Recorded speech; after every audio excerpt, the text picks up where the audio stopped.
सभी को सुप्रभात। मैं शिषपाल में हिंदी साहित्य BA पार्ट 3 के अंतर्गत आधुनिक काव्य के अंतर्गत हम पढ़ रहे थे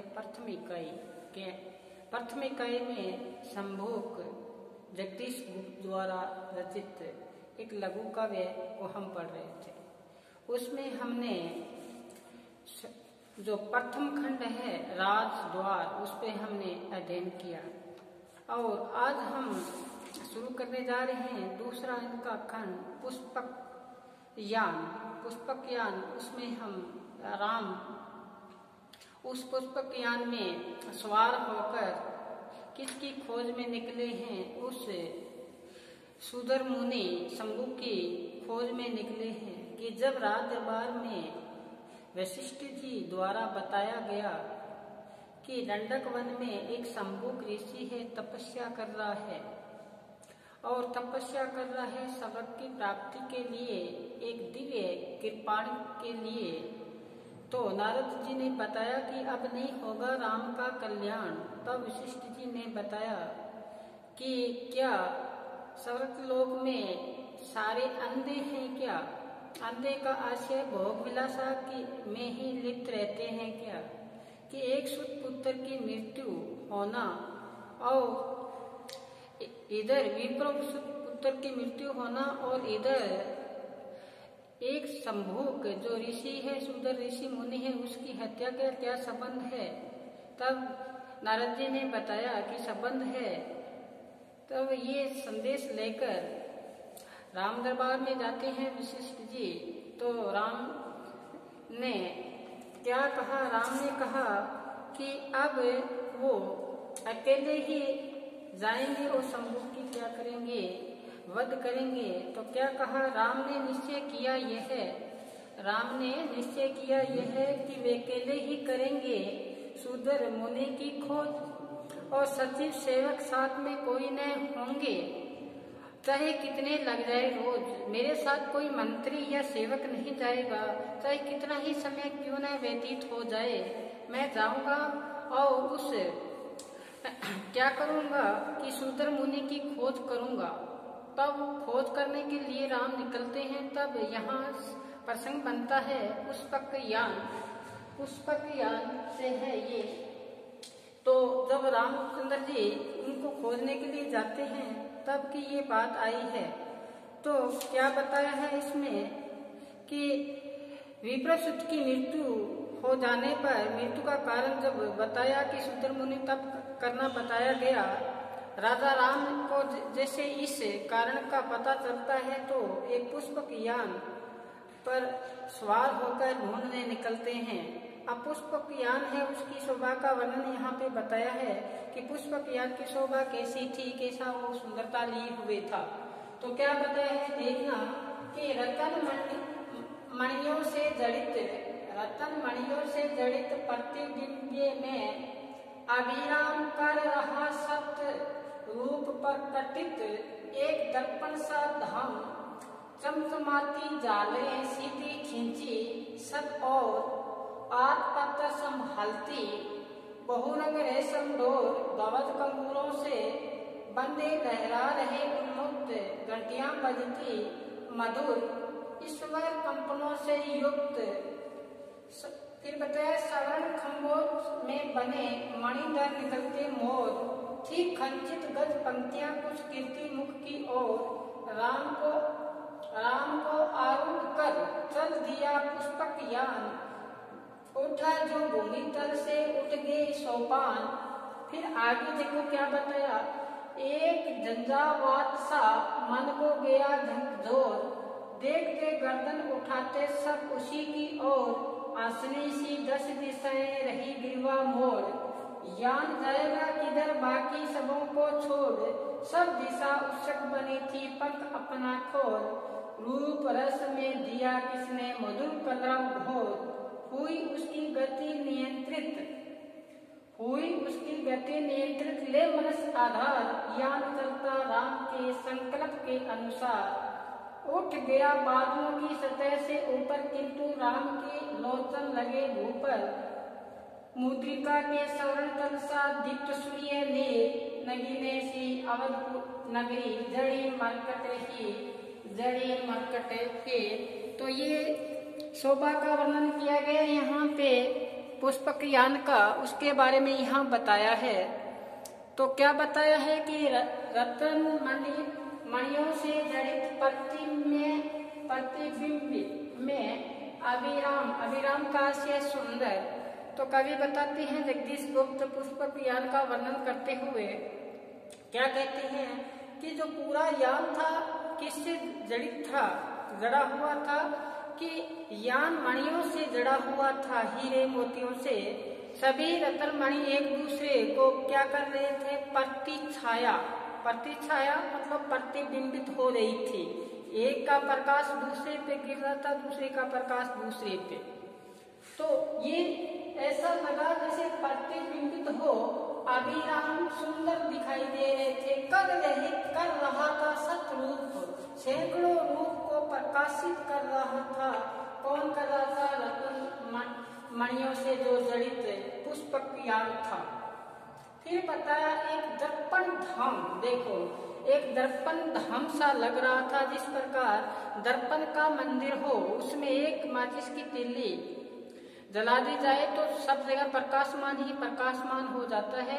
उससे भी बढ़कर ये एक था दर्पण धाम, चमचमाती झालरें जो उस यान पे क्या लगी थी, झालरें लगी थी, वो क्या थी, चमचमाती थी, सीधी खींची हुई थी सब और आठ पत्थर संभालती आठ पत्थर का आशय जो क्या होता है, सजावट में लगे हुए पन्ने, पत्ते के लो सजावट में लगे हुए पत्ते हो, वो क्या पता है, आठ पत्थर संभालती बहुरंग रेशमी डोर, उस पे रेशमी डोर भी लगी हुई थी।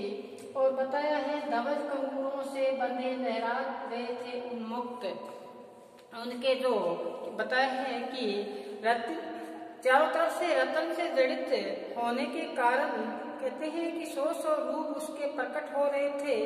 यान की सुंदरता चारों तरफ उसकी क्या लगी थी, झालरें लगी हुई थी। और बताया है कि यान के कोने रंग बिरंगे क्या बताया, सुंदर बंधे हुए थे, ध्वज से बंधे हुए थे, जो प्रकृति क्या बताया, जो प्रकृति चल रही हवा से उन्मुक्त होकर लहरा रहे थे।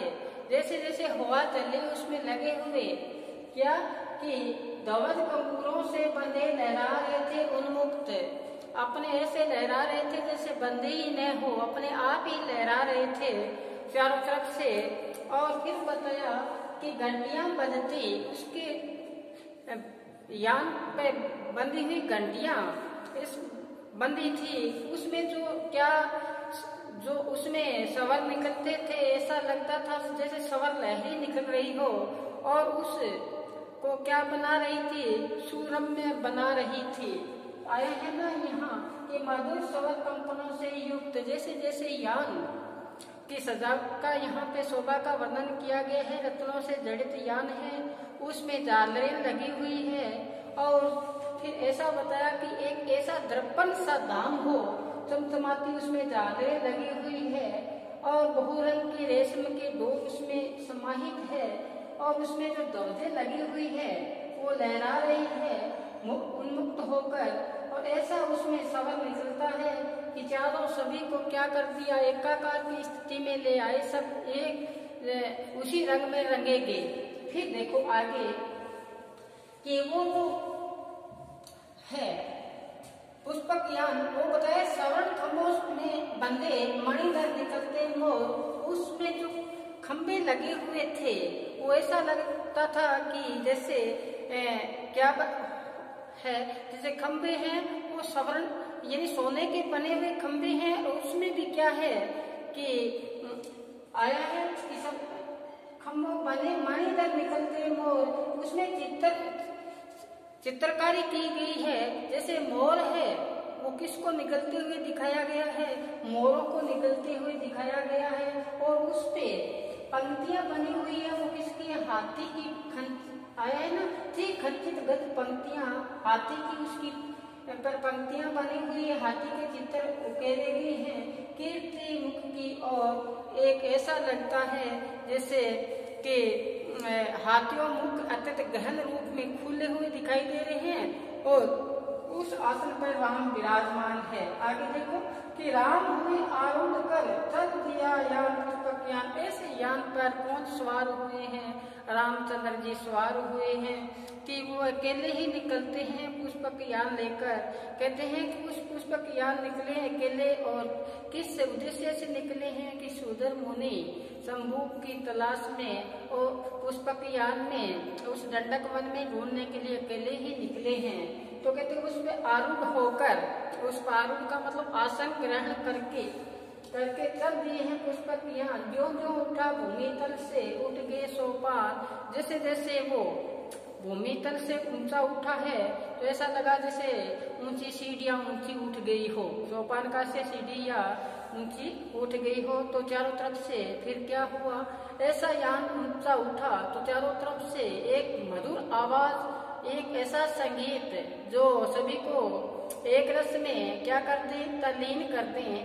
ऐसा रस वहां पर, ऐसी ध्वनि, ऐसा स्वर वहां पे विराजमान हुआ।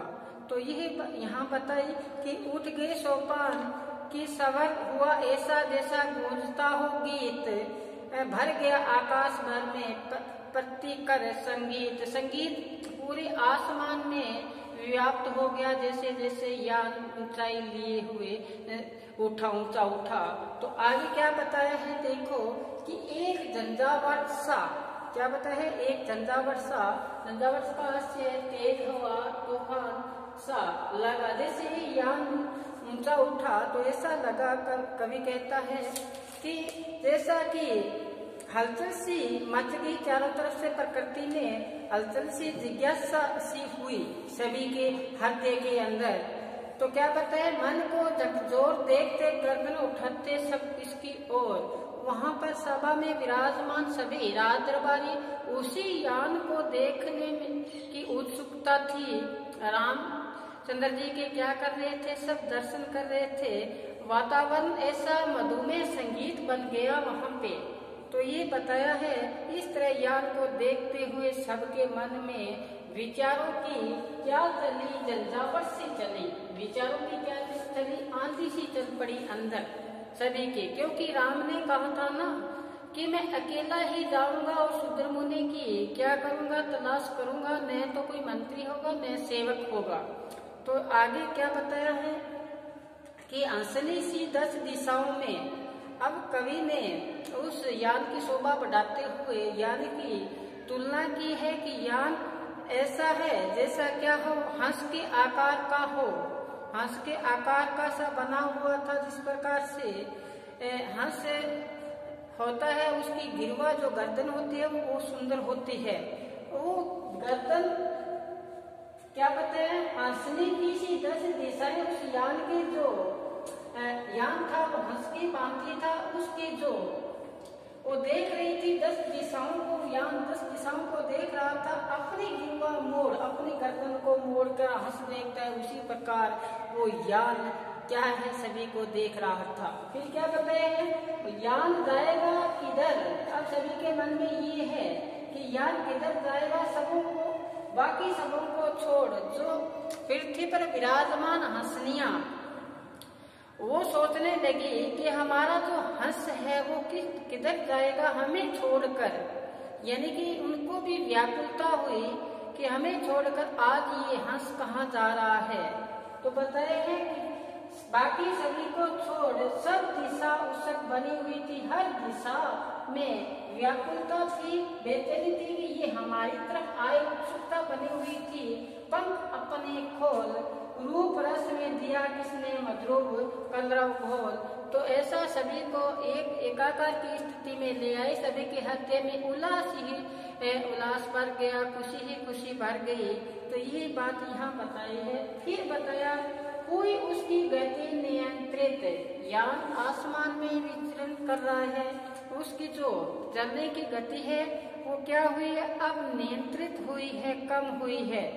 तो कवि ने बताया है कि धीरे धीरे आगे बढ़ता हुआ अब आगे चला है। तो क्या बताया हुई उसकी गति नियंत्रित ले मन आधार, मन में एक विचार आया, यान चलता राम के संकल्प के अनुसार। जैसे जैसे राम का जो मन में विचार थे वैसा वैसा ज्ञान आगे की ओर बढ़ता गया। और फिर आगे क्या हुआ पता है, उठ गया बादलों की सतह से ऊपर, पुष्पक यान ऊंचाई लिए हुए बादलों से ऊपर चला। तो बताया कि किंतु राम की लोचन लगे भू पर, राम श्री राम के जो आंखें थी उनकी टकटकी कहाँ लगी थी, इस धरातल पर लगी हुई थी, नीचे की ओर देख रहे थे श्री राम। तो क्या बताया है कि मुद्रिका सवर्ण सातल।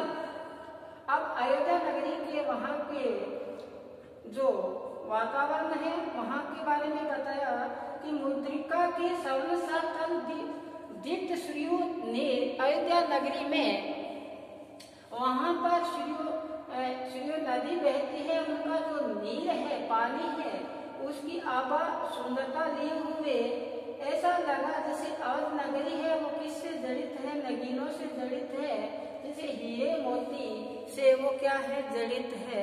ये बताया कवि ने कि आगे कवि कहते हैं कि अयोध्या नगरी हार से जड़ी मणि के समान प्रतीत हुई। जिस प्रकार हार से जड़ा हुआ हीरा क्या होता है, दीप्त होता है, आभा प्रकाशमान होता है, इसी प्रकार अयोध्या नगरी पूरी जो पृथ्वी पर हीरे के समान क्या हो रही थी, शोभामान हो रही थी। साथ साथ में पुष्पक यान के साथ साथ में कवि ने यहाँ पे अयोध्या नगरी की शोभा का भी क्या कर दिया, व्याख्यान कर दिया है। तो कवि ने बताया कि ढूंढने के लिए जब रुद्रमुनि को जाते हैं तो पुष्पक यान साथ में लिए हुए हैं, अपने संकल्प के अनुसार ही यान चलता है, जिधर राम सोचते हैं उधर ही वो चलता है। और हंस की भांति बताया उनकी सुंदरता। आज जो धरातल पर विराजमान हंसनिया ने सोचा कि हमारा जीवन साथी हंस किधर जा रहा है, उनके हृदय में क्या हुई, बेचैनी हुई। सब हृदय में एक क्या हुआ, झंझावात सा मन को गया झकझोर। सभी के हृदय में ऐसा क्या हुआ कि एक विचारों की आंधी चलने लगी, सभी के विचारों की आंधी चलने लगी। आगे फिर हम साथ साथ में लिखते हैं, साथ साथ में आगे से प्रसंग व्याख्या करते हैं कि रामचंद्र जी अब पुष्पक यान लेकर वहां गए हैं। तो आगे फिर क्या हुआ, आगे चलते हैं। आगे देखो कि दूर तक चौकोरों वस्त्रों से, यहाँ देखें कि दूर तक चौकोर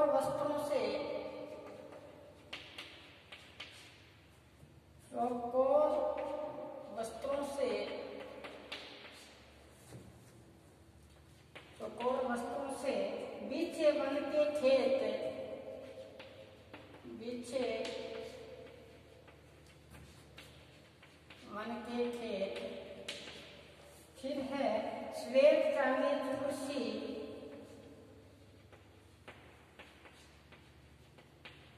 चांदी चूरसी, फैली हुई थी रेत, हुई थी रेत, चींटियां की तरह है,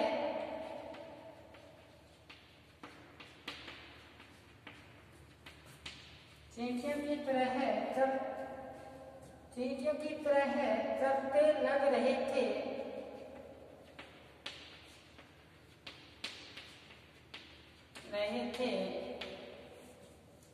थे लोग। आगे देखो, कहीं ओजल कहीं उज्जवल, कहीं ओजल कहीं उज्जवल,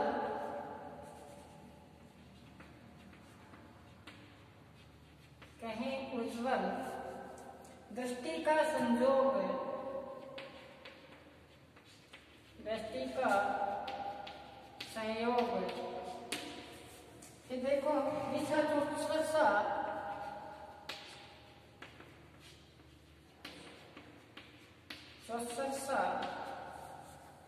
चतुष्पद,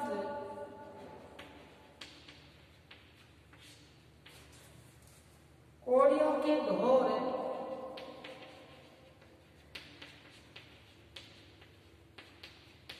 लाहौर। हरित वृक्षों के खिलाड़ी, हरित वृक्षों के खिलाड़ी जुटे चारों ओर।